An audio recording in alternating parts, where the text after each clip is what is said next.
Hello dear student, आज आप लोग के बीच चैप्टर 1 बायोलॉजी को लेकर आए। तो चैप्टर 1 जो है आपका रिप्रोडक्शन इन ऑर्गेनिज्म है।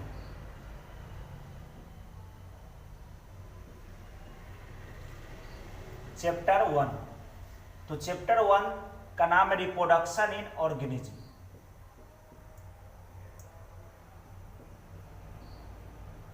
रिप्रोडक्शन इन ऑर्गेनिज्म, जिसको हिंदी में बोलते हैं जीवों में जन्म। जीवों में जन्म, जीवों में जन्म।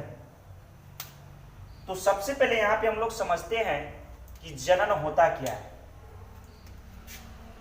रिप्रोडक्शन,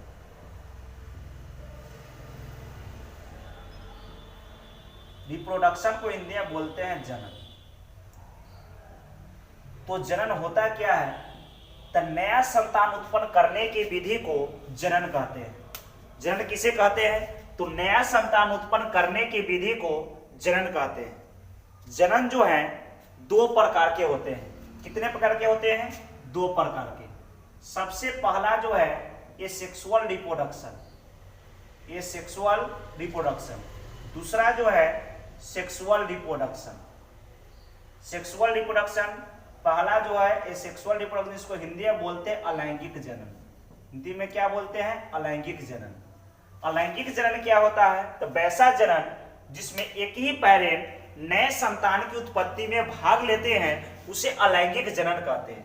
वैसा जनन जिसमें एक ही जनक नए संतान की उत्पत्ति में भाग लेते हैं उसे अलैंगिक जनन कहते हैं। अब अलैंगिक जनन जो है पादप, जंतु तथा सूक्ष्म जीव में होते हैं। उसके बाद बात करते हैं properties of A sexual reproduction. Properties of A sexual reproduction यानी अलैंगिक जनन के गुण। अब अलैंगिक जनन के गुण क्या है से देख लीजिए। सबसे पहला गुण है कि यह जनन जो है एक जनक होते हैं। यह जनन एक जनक होते हैं। दूसरा जो है इसमें नए संतान आपस में समान होते हैं। इसमें नए संतान आपस में समान होते हैं। उसके बाद है इसमें नया गुण का विकास नहीं होता है। इसमें नया गुण का विकास नहीं होता है। उसके बाद है यह जनन माइटोसिस क्रिया द्वारा पूरा होता है। यह जनन माइटोसिस क्रिया द्वारा पूरा होता है। उसके बाद अलैंगिक जनन कितने प्रकार के होते हैं? तो 7 प्रकार के होते हैं। चाहे लैंगिक जनन कितने विधि द्वारा पूरा होता है? तो 7 विधि द्वारा। कितने विधि द्वारा? 7 विधि द्वारा। कितने विधि द्वारा पूरा होते हैं? 7 विधि। तो सबसे पहला है फिशन। फिशन को हिंदी में बोलते हैं विखंडन। दूसरा होता है बडिंग। बडिंग को हिंदी में बोलते हैं मुकुलन। बडिंग को हिंदी में बोलते हैं मुकुलन। तीसरा होता है कोनिडिया फॉर्मेशन। तीसरा क्या होता है? कोनिडिया फॉर्मेशन, जिसको हिंदी में बोलते हैं कोनिडिया का निर्माण। उसके बाद होता है जूस्पोर फॉर्मेशन। जूस्पोर फॉर्मेशन, जिसको हिंदी में बोलते हैं जल बीजाणु का निर्माण।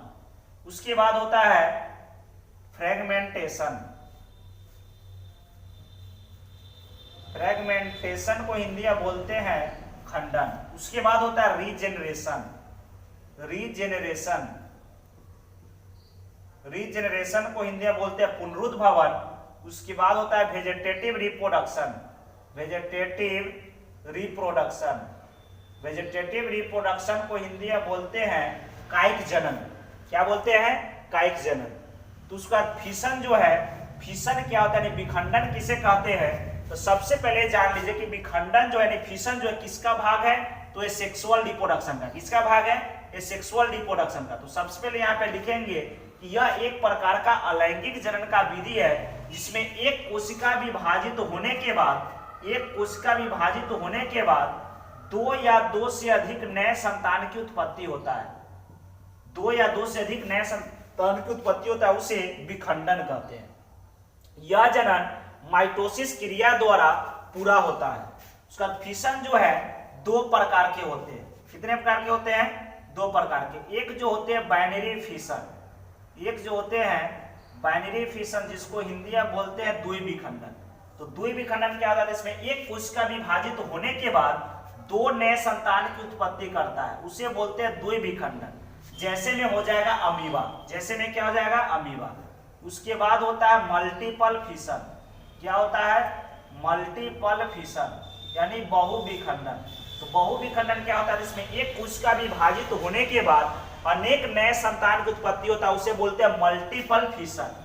जैसे में हो जाएगा परामीशियम, जैसे में क्या हो जाएगा? परामीशियम। तो ठीक है, हम पूरा लिख देते हैं, आप लोग नोट कर लीजिएगा।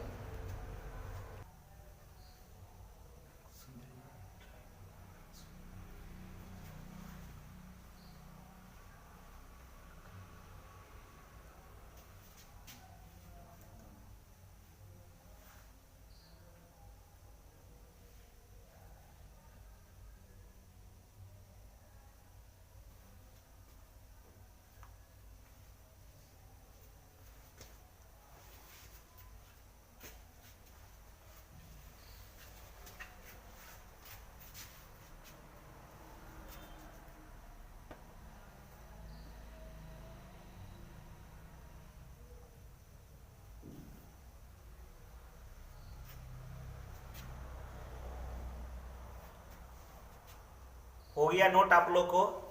तो चैनल को आप लोग अवश्य सब्सक्राइब और लाइक कीजिएगा और कमेंट भी कीजिएगा। किसी प्रकार के आप लोग का डाउट हो तो जरूर बताइएगा।